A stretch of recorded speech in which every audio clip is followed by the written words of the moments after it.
I know the number has changed. It depends if there are no tables or chairs up. At one point, it was up to like 383. With chairs up, it reduces the number. So really, at one point, we had an occupancy level of about 385, I think. Then the code got a little stricter, and it came down to about 200. Okay, so my concern is if the first floor is going to be sectioned and you have, I don't know how many people could be there, and then the second floor, which is additional capacity, and let's say it's going to be real nice and it's going to attract people for weddings or whatever in the height of the summer, and you have something booked downstairs and you have a wedding upstairs. The Barclay, when they had their events, they had their own parking lot and valet, etc. So my concern is from a parking standpoint, because I live on Fifth Avenue and I remember what it was like when in the heat of the summer in the Barclay, and there was literally a traffic line with the limousines, and Brian, you know, the limousines. I don't know if you're proposing to bring your own liquor. I've seen panties and bras and bottles, and I'm not going to mention what else, outside my property because of this. So my concern is a parking issue. Military Appreciation Day, they were all parking on the lake, which you're paying, good money right now to germinate the seed. And the other question I have is, I know FEMA reimburses for the same footprint. So let's say they decide they're going to pay for the bottom part. Would the fact that you're making it wider say that's not the same footprint, or do they say we're paying for 60% that was there? Do you know what I mean? You pay for the extra width. Right, and that's a good point. It's not any wider. It's got a rectangle. So what proposing is 14 feet higher. Okay, it's higher. Not any wider or longer. Okay, going up. Okay. We'll come up with the occupancy. I mean, the second floor, we mentioned is 200. It's going to be a strict 200. And I would tell you, and someone else emailed me about this too, as far as parking on the grass. We've done that a few times. It's not going to be a typical thing. Although we do events on there, obviously Seafood Festival, it's a Belmar 5-miler, triathlon last week, Belmar Chase. So we will have some events that do use that. But you're right, we need to let the grass grow a bit. But parking there is not going to be a usual occurrence. Okay, and I'm just concerned that, I want you to think about the parking, like the Thursday night social dancing. There's a lot of older people that go to these events, and just myself crossing the street with an injury. Some of these people just don't stop, and I'm like worried about getting clipped. So from a pedestrian traffic point of view, it should be considered. Now, did you find a lot of bras and panties after those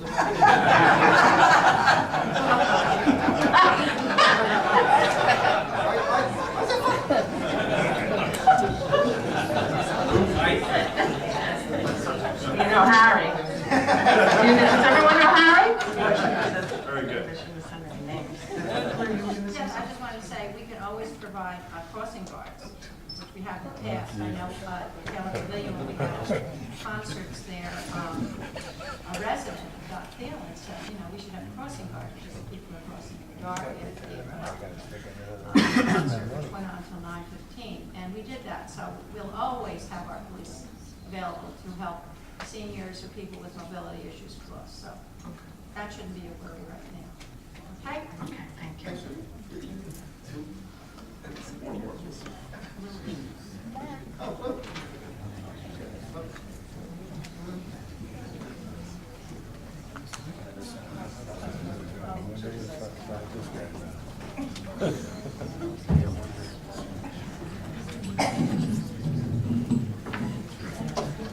Good evening. Louis Palato, 16th Avenue, Nina Manor Apartments. I just wanted to say that I too am fully supportive of the Taylor Pavilions. I think it's a smart thing to do to build for the future and to have that second thing. As someone who's used the Taylor Pavilion in the past, I've run into scheduling challenges where I've had to make adjustments to what I wanted to do in my events, and use it because it is widely used. And I think the demand for the Taylor Pavilion is there to support the building of a second floor. We can meet that demand, and also that demand is going to grow simply over time. What I found was one of the biggest draws of the use of the Taylor Pavilion was its location. It wasn't on the beach. It really drew and made an impact to have an event there because other than some other comparatively plain location elsewhere. So to have something on the beach also always stood out. So that was definitely something. So I think it's definitely worth having the second floor. The demand is there. I think it's time. We're in a perfect opportunity to supply what we can to meet that demand. So I certainly believe that it's there. I don't believe the Taylor Pavilion is in a position to block anyone's view. I mean, when you look at where it is, what's there? It's basically a wide open space, the lake, and someone standing in the pagoda in the pagoda there probably wouldn't see it, but that's okay. I think the time to grow for a second floor of the pavilion is now. We can grow and meet the demand. It'll meet the demands of the community, especially in the future, because it will grow. Okay? Thank you very much.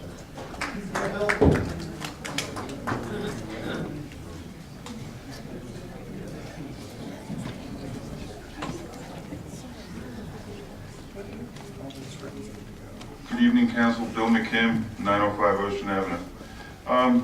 Great to hear that plans have changed on 8th Avenue, and I think you would have had less resistance or excitement if maybe that wasn't there to start with. But I think it kind of just goes to trying to inform everybody in town, maybe information goes around now very fast. And emails get exchanged, forwarded, everybody gets a joke list of the minute.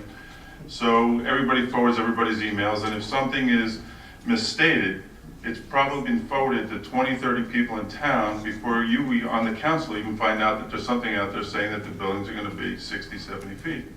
So I just think you need to get ahead of things so that we don't have meetings like this that possibly we could have avoided some of it.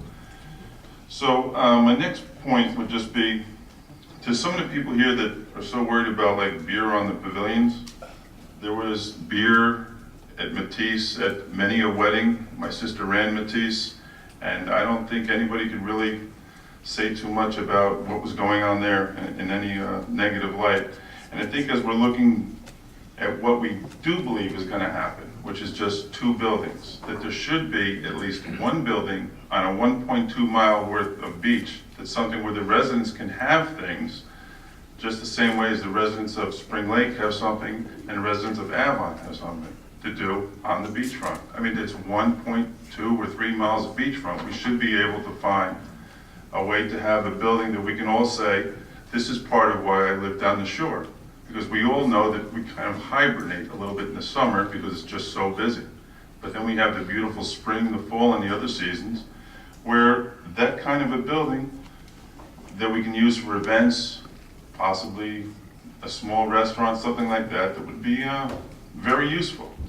And I'm sad to see that 8th Avenue won't be put up as a smaller building. Maybe the DPW can figure, not a blow-away building, but a building that doesn't have to be put up another 10 feet in the air to make FEMA happy. Because if FEMA's telling you to spend $400,000 to elevate the building, well, maybe just build a $400,000 building. You don't have to deal with FEMA. So that kind of just brings me to that's it. I mean, as far as 13th Ave Pavilion, I totally understand that the money's not there, and we'll see what happens with that. But I do think that there should be something that's comparable to Avon's Pavilion that they are building. Spring Lake has 2 beautiful pavilions, and I agree with you, Brian. If I had it my way, that would be a swim club up there, and let kids, including my son, and as I think about where he could really learn how to swim, and I actually have a pool in my backyard, but I would still send him to a swim club so he could really learn correctly how to swim. And I'm looking into doing that. So I just want to thank you for your time, and hopefully we all can keep our trust in you, because so far everything you've done has been pretty much, very good. I think the only, the rooftop golf might have been a little bit out there, but I'm glad to see that right now FEMA's not paying for it. So, all right, thank you. Good night. And Bill, I think you raise a good point, and that is communication. And it's summer, and I'm guilty of not communicating well enough. I'll definitely apologize for that. So I will try to do a better job of it, because you're right. Otherwise, false rumors spread very, very quickly. Joe. No way.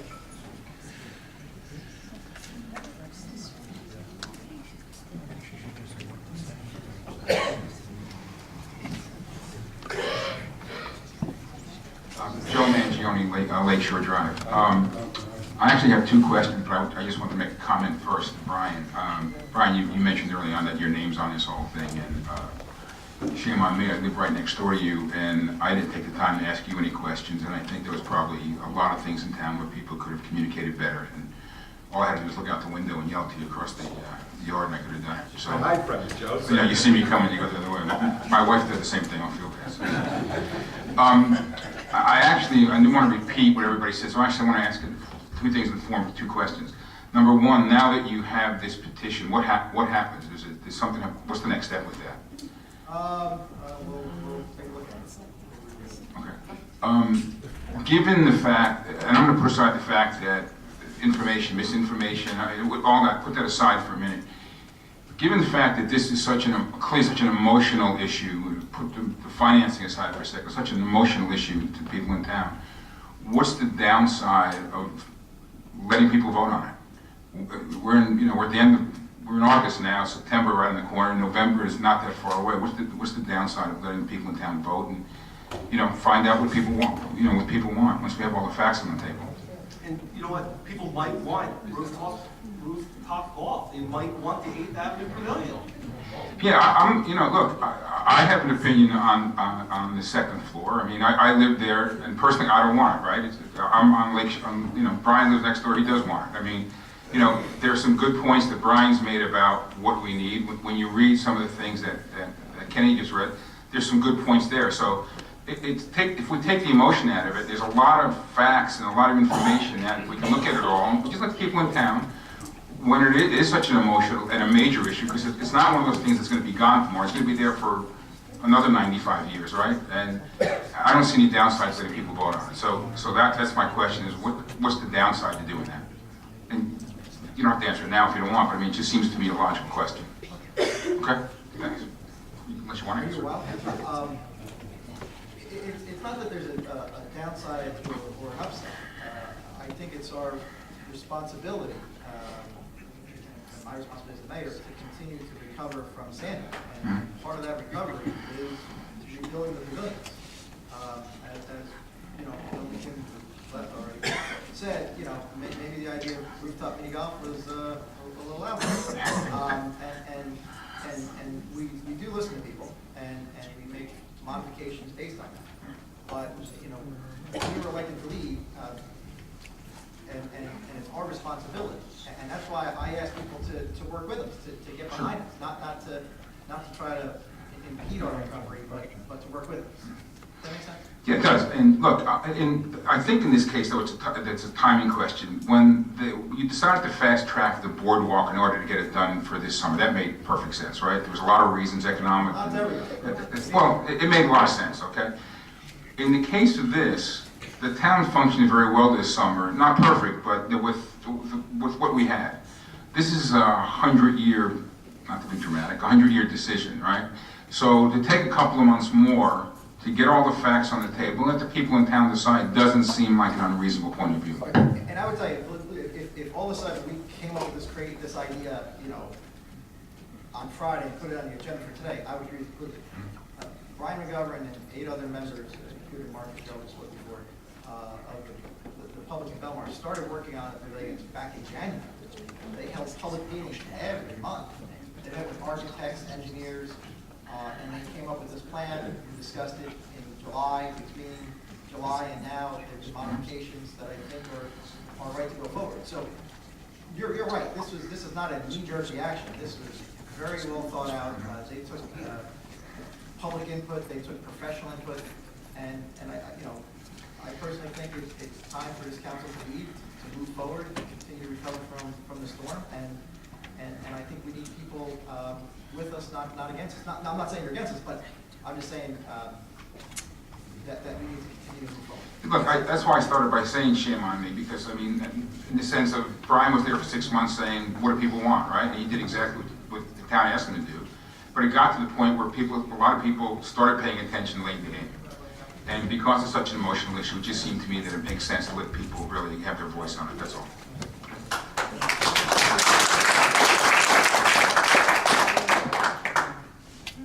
That's the only Villanova person we're calling on tonight, by the way. That's my daughter, I wasn't smart enough to go there.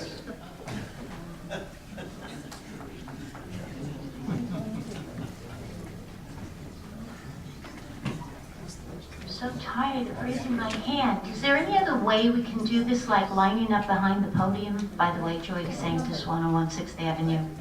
Is that ever a possibility? They do that in many, many other municipalities. It's kind of like you're the last one to get picked on the ball team, and it's a little degrading. My problem with this whole process is I don't really think you have a handle on it. And I'm not trying to be disrespectful. You cannot tell us yes or no. You can't answer a question, yes or no. Have you been notified by FEMA of an approximate amount of money that we may receive? I'll give you another shot at it. We're in discussion with FEMA. We'll move on. I don't want to waste my 5 minutes. I don't want to quantify something and not have that come to fruition. So I'd rather say, look, right now they've obligated zero.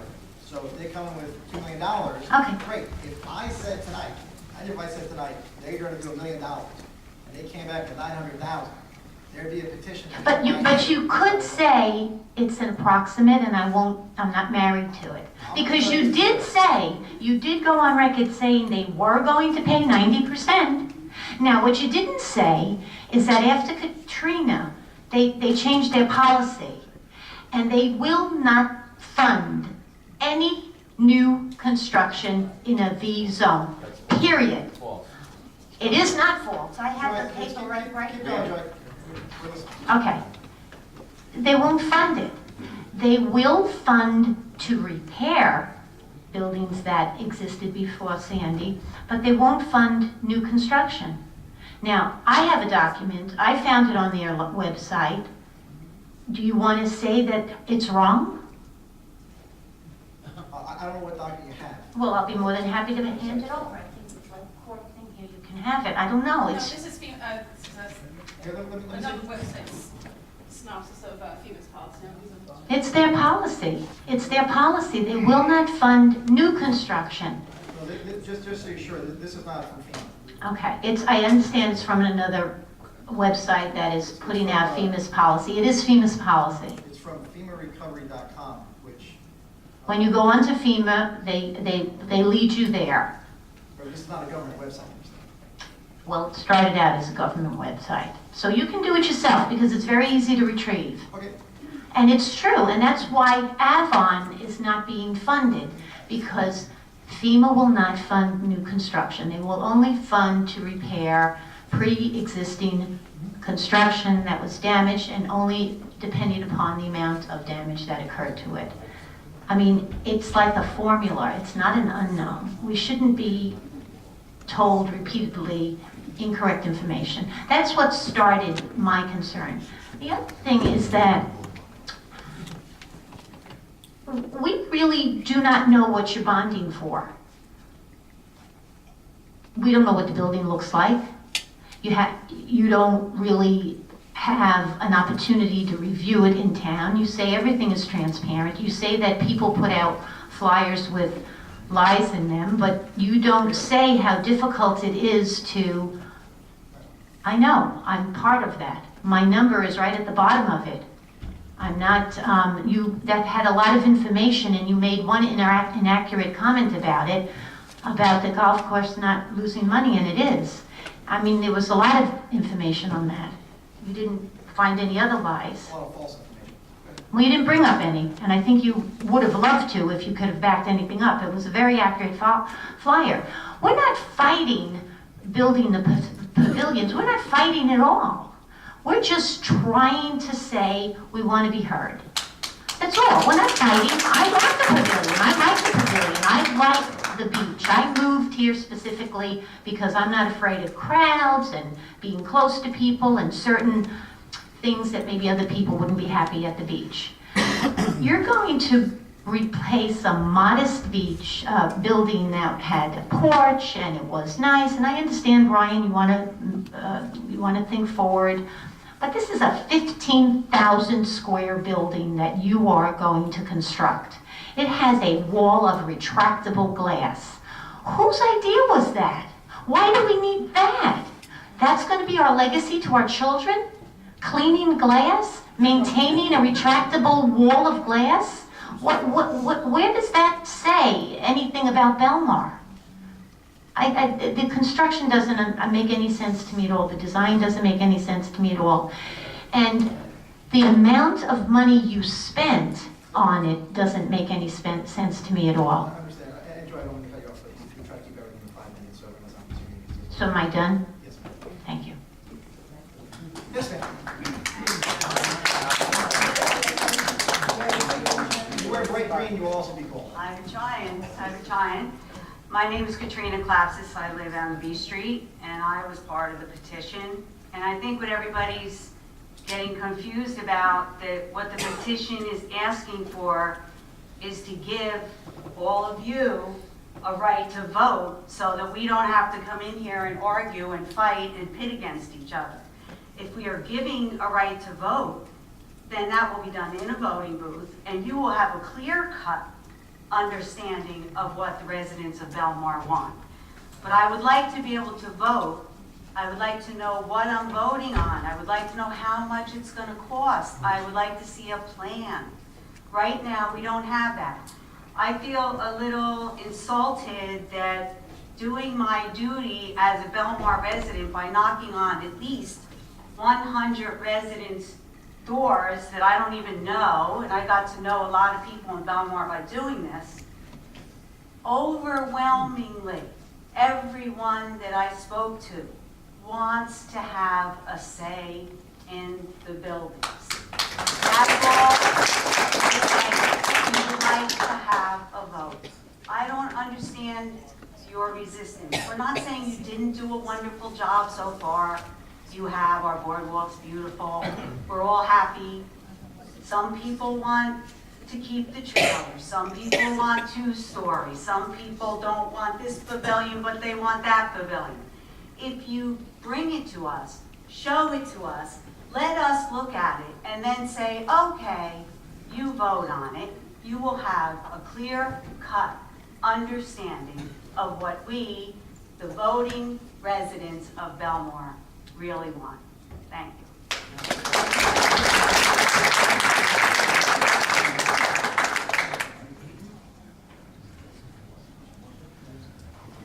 Yeah, but and just to reiterate, I mean, we've had numerous public meetings on this.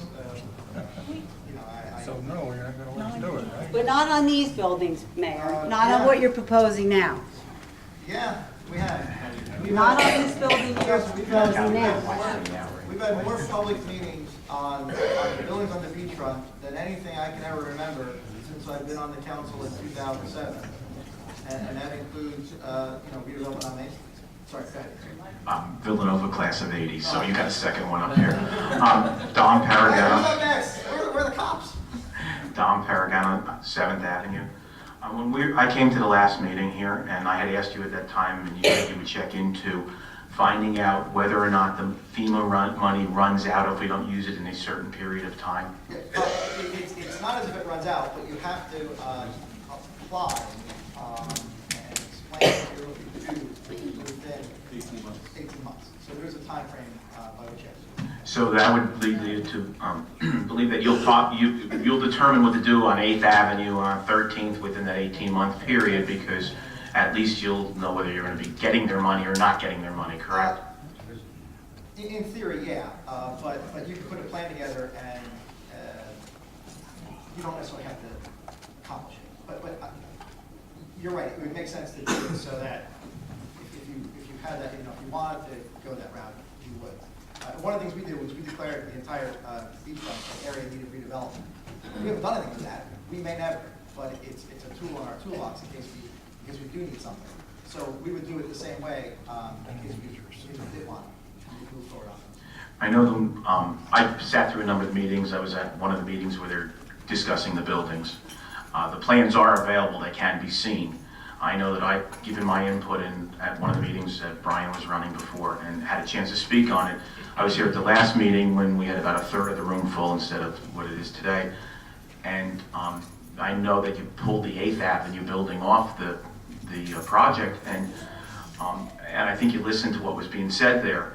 But one other point I had made there, and I really would ask you to examine this, is if we are getting the FEMA money for replacing the existing building, can't you take that second floor usage on Taylor and put it on 8th Avenue? And if we get the 90%, we get the 90% for a first floor usage, and then we don't have to pay for the second floor completely ourselves. So I ask that you please re-examine that before you determine what you're going to do with the second floor of Taylor Pavilion, because maybe we'll get the funding, and then we don't have to put it on the backs of the taxpayers. Well, and that's a good point. I'll take the last part first. And I'm going to say this until I lose my voice. The cost of this project will not be borne by taxpayers, by property taxpayers alone. It will not. Now, why would you believe me? I told you the same thing about the boardwalk. I'm telling you the same thing now. I'm on repeat. It's not going to be borne by taxpayers. Now, when we looked at the buildings, and we kind of had a triage start. Let's get to this one. The reason why Taylor is so important, and this is just looking at 2012, 92% of the time it was used by people who live in Belmar for either an organization, family event, something like that. The other pavilion, 8th Avenue, isn't. It's more tourist driven. Not that there's anything wrong with that, but I'm just saying if we had to choose between the two, we choose public safety and we choose putting residents first. So the tourism one, if it's in trailers for a while, it's in trailers for a while. If we end up doing some type of simple building 2 years from now, maybe. But I think it's important for us to take care of the residents first. I agree with that. I would ask one other thing. I am a contractor, so I understand what you're going through and going through the public bid. That if you do decide to vote and somehow this is not going into a vote of the town and this is being done by the council, I ask that you table the vote on actually proceeding forward until you see what the costs are, and you can guarantee us as residents that we're not going to bear any of this. I know that there's been some assumptions in here. That's a great point. Let's say we are wildly wrong. Let's say it comes back and it's $15 million. Yeah, blows it up. We're not moving forward. If we can't pay for this out of beach badge revenue, absolutely. It would be foolish to move forward with that. Can you put that into your resolution when you do make the resolution that it would have to be done out of non-taxpayer funds? I wouldn't do that, but I would state publicly, I would. The bond against beach utility. I mean, I would, but I'm telling you, it won't. Well, if you're not going to move forward with this, I mean, if you make the stipulation on moving forward, being that it doesn't happen, come out of the taxpayer funds, that would be something that to me would make sense. It would give me more support if I knew that I didn't have to pay for any of this. That's a good question. I would be happy to do it legally.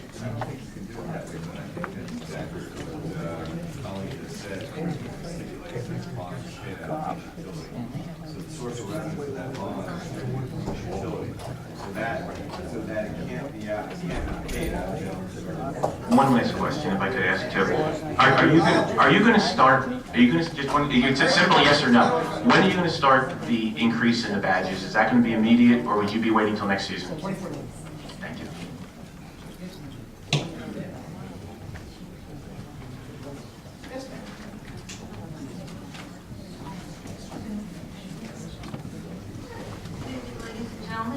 Dean, 106 16th Avenue.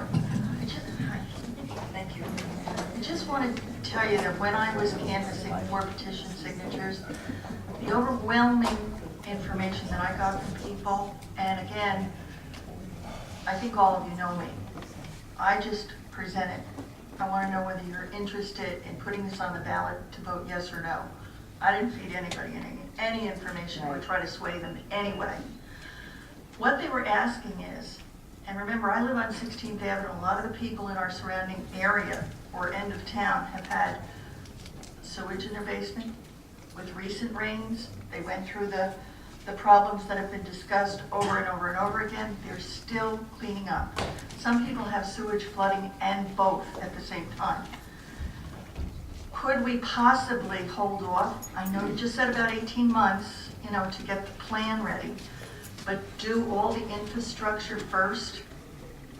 Well, I would tell you, So some of the people could be relieved. I mean, the rest of the people. I would tell you, we did a bond for $5 million for our water sewer accreditation. Right.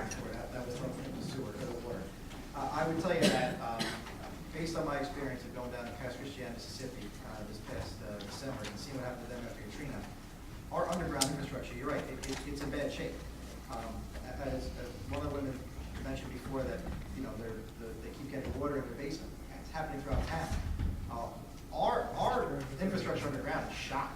I mean, it's old. It hasn't been. No one's touched it in years. I mean, it dates back to Woodrow Wilson. It dates back to 1918. It's clay pipe held together by Oprah. Back then, it was modern stuff. It's almost 100 years later. So we are going to get to that. The beachfront is completely separate. For the beachfront, remember, we finance it through whatever money we may get from FEMA or not, whatever insurance money we have, and then beach bed revenue. You can't use beach bed revenue to finance. I understand that, the other yes. insurance. So we're not, believe me, and Colleen is, I think there's 5 Colleens that work. We're moving forward on Silver Lake, on Lake Como, on clean water. We're moving forward with cameras looking underground through our sewer system. I mean, we got our foot on the gas in multiple directions at the same time. That doesn't mean one takes priority over the other. They're all important. And I do unfortunately think, based on our conversations with our engineers, it's going to take a while for things to get relatively back to normal underground after Sandy. I hate to say you have the patience, but it's going to take time. Are there any federal funds available for the infrastructure in as much as it's from old stuff, not anything from the storm? Well, that's a good point, because our argument to FEMA is this is storm related. So if something is going to be repaired because the storm damaged it, we can move forward right away. If it's something that we're going to do to mitigate against future problems, we got to wait. And that's stage 3. Hazard mitigation?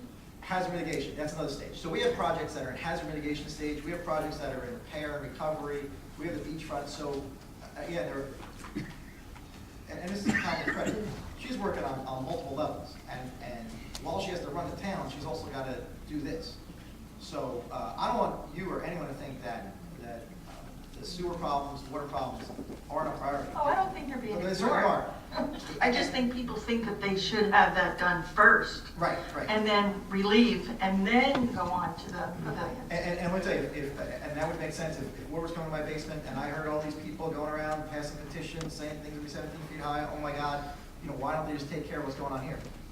And I'll take the blame for not doing a better job communicating on that. And you're right. Again, it's summer. I got 2 kids. I like that fun in summer. 2 and a half. So 2 and 1 on the way. Yeah. I'm pregnant. But You ran like that on Saturday. we will get to it. We'll get to it quicker than Brian Montgomery can swim. But it's believe me, and I can guarantee you, we're not going to get to it fast enough for the folks that are being impacted by it. Just like we could not pump the water out of people's basements fast enough. And believe me, I sympathize with it. And I need to do that job. Thank you. How many meetings do we have in town? At least 2. Yes, Mark? I apologize for getting up a second time. Mark Fitzgerald, 1902 Surf Avenue. I just wanted to make just two corrections that are important. One is, and Joy, thank you for your concern and your love in the town, and I hope the disagreements we have, it's not a personal matter. But I did review that website, and it is to market recovery services. It's not an official FEMA document. And there is a section further down that says, if a building needed to be demolished, it's not considered new construction in a V zone, and you're allowed to rebuild, and there would be some FEMA funding applied against that. Now, it might not be the 90% rule, but it's slightly contradictory, and I'm not sure if the credibility of that source is important. But this point is, okay, we all have to be on common ground, whether it's 1 floor or 2 floor at Taylor Pavilion, and what we're doing at 10th. The 10th Avenue building, no question, public safety, lifeguards, emergency services, absolutely essential and necessary structure. And we have to have that same position for operation of the Taylor Pavilion to run and operate the beachfront. I think that's going to be an important designation, so there's not going to be any splitting up of the potential for it to have to be a split cost. So I would hope that there's no one in the room who's going to argue against that the Taylor Pavilion is necessary to run and operate the beachfront. And if that's not the case, we could, the funding could come up as an issue then. No, and it will be as well. Okay, thank you. Steve, sorry to get to you so late. Stay in the back.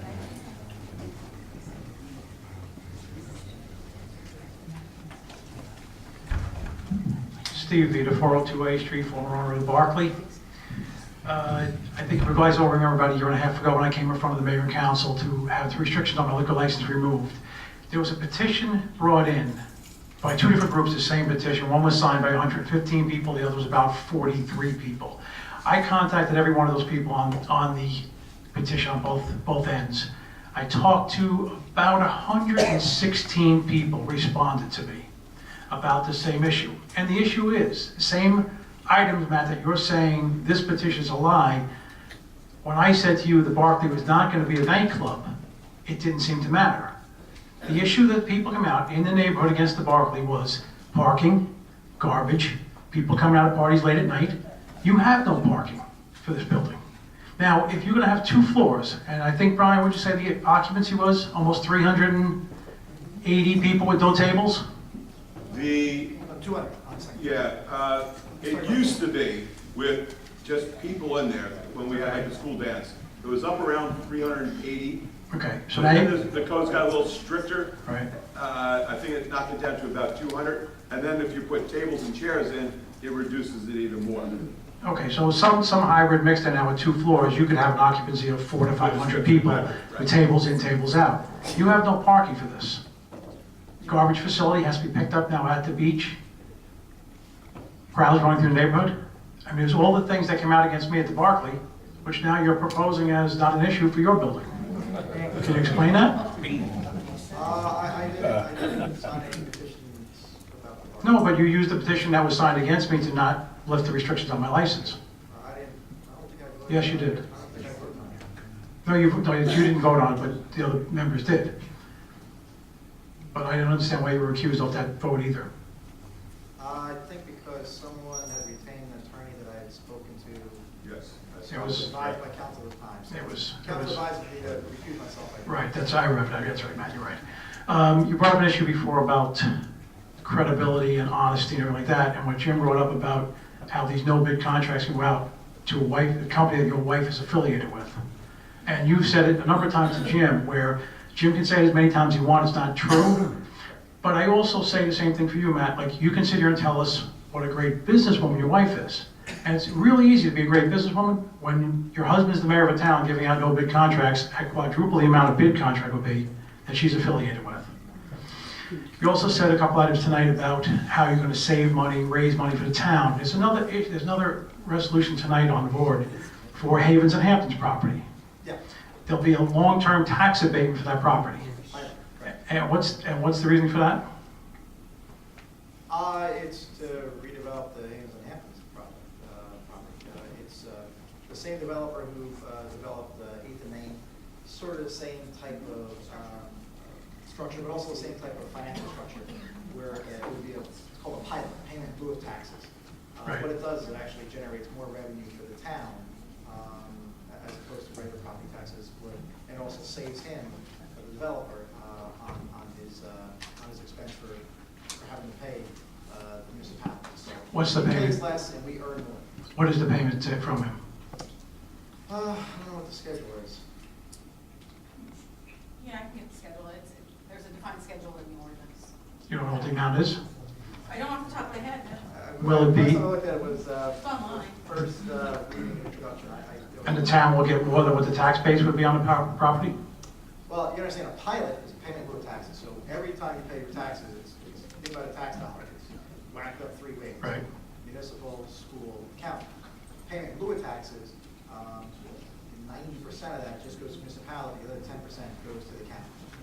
So it works out better for us, and it works out better for developers, so it helps us spur development in town. I mean, we have had a tremendous amount of development in town. You look at 9th Avenue here, 8th and Main. Right.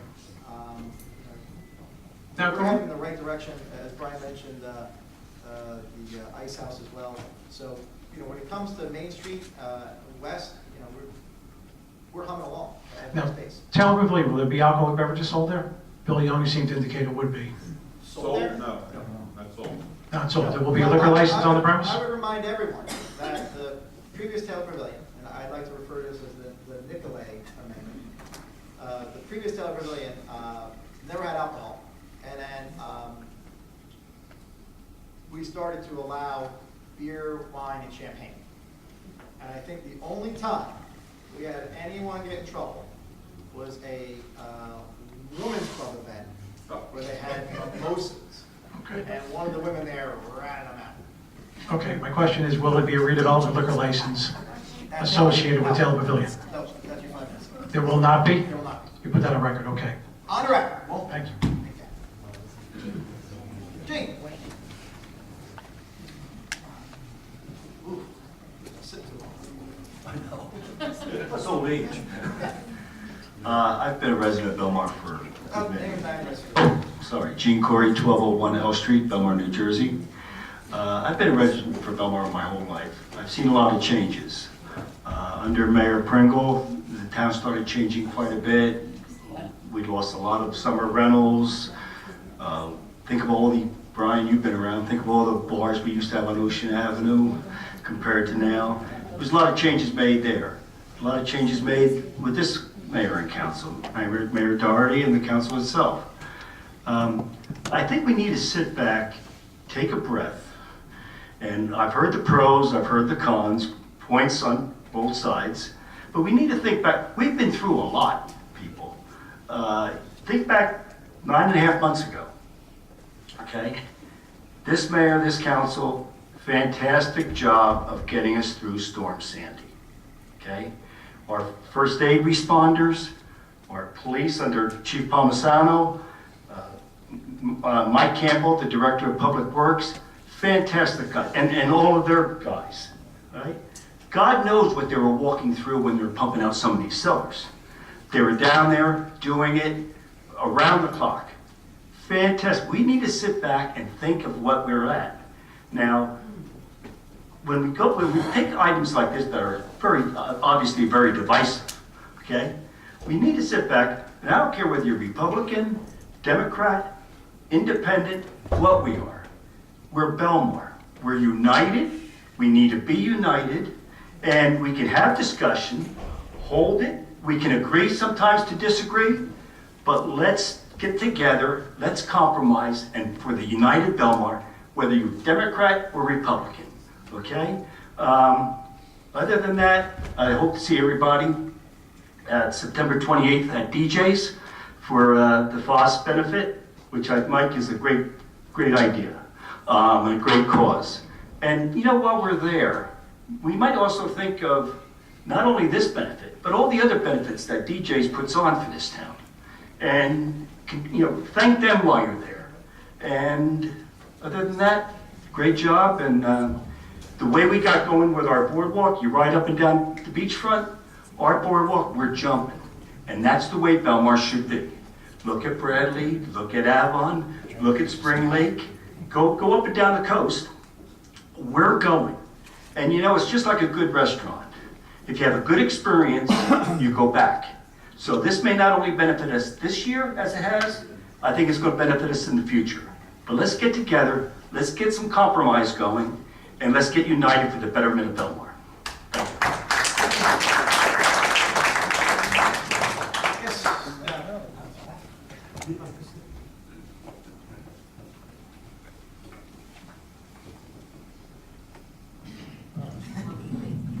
Rose DeGagnon, 201 9th Avenue.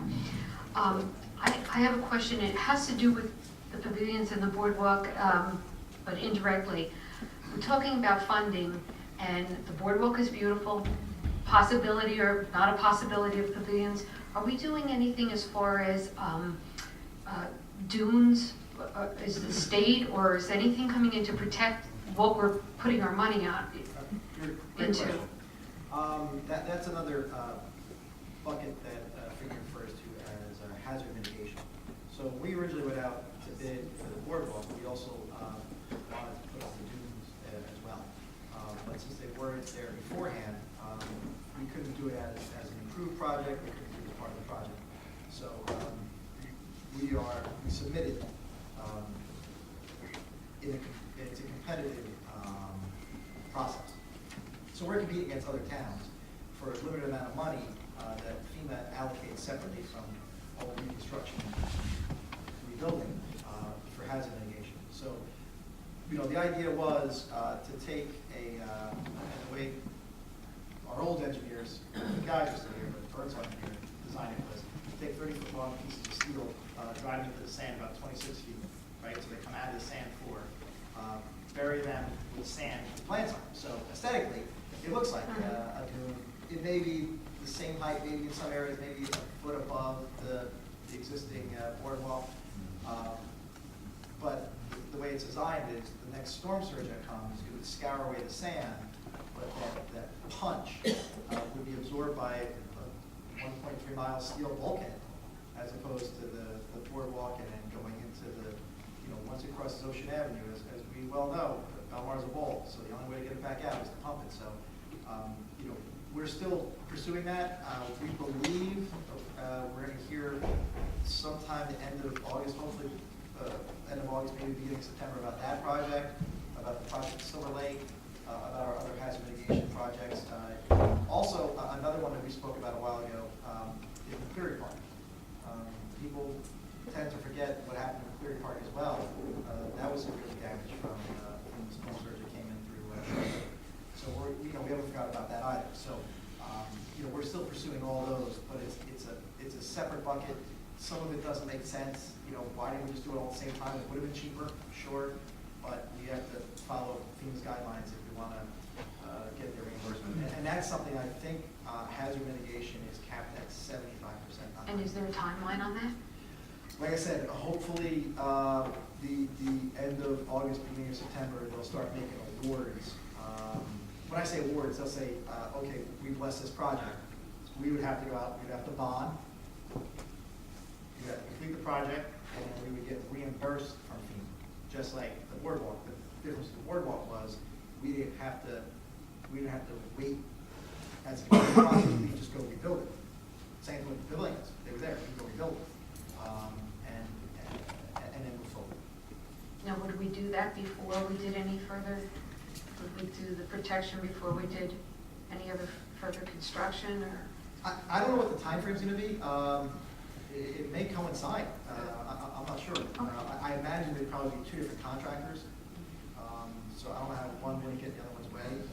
But you know, the beach run's going to look. It's going to be pretty active because we also have beach replenishment that's coming as well. So you're going to see that, which I think is going to make a huge difference.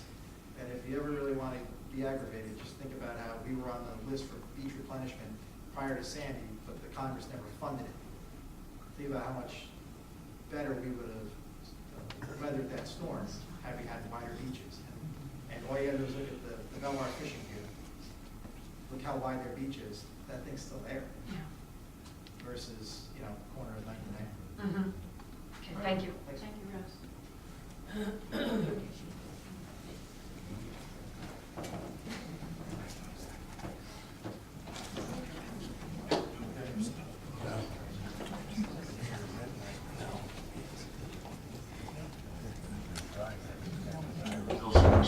Good Road. Mayor, on section 10 of this bond thing, it talks about levy. You said you're not going to do anything to increase taxes if you can't pay for the pavilions. Do you understand what the term levy means, Mayor? Hold on one second. Get the order. Section 10.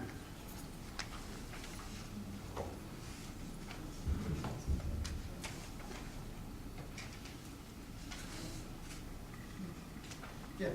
What does a levy mean? So levy What does it mean in this context? means to impose upon. What? Impose what upon? To levy, Yeah, what does this mean? Tell everybody here what this means, this phrase here. to levy means to impose upon. What are you imposing upon who? I don't really understand your question. What are you levying and who are you levying it against? Do you want to read it? Or? Yes, the mayor doesn't seem to understand. If they can't pay for the pavilions, they will levy, and it says, ad valorem, taxes upon all the taxable real property. That means everybody who's in Belmar who owns a house or some kind of property will get a levy. Now, trust me when I tell you I know what a levy is because I've been in tax court. And trust me when I also tell you that I know what it's like to be scared to death in front of somebody in tax court. And you ain't making it. But here's the deal. You want us to trust you. You want us to trust you, and you can't even explain this. Plus, you want us to trust you when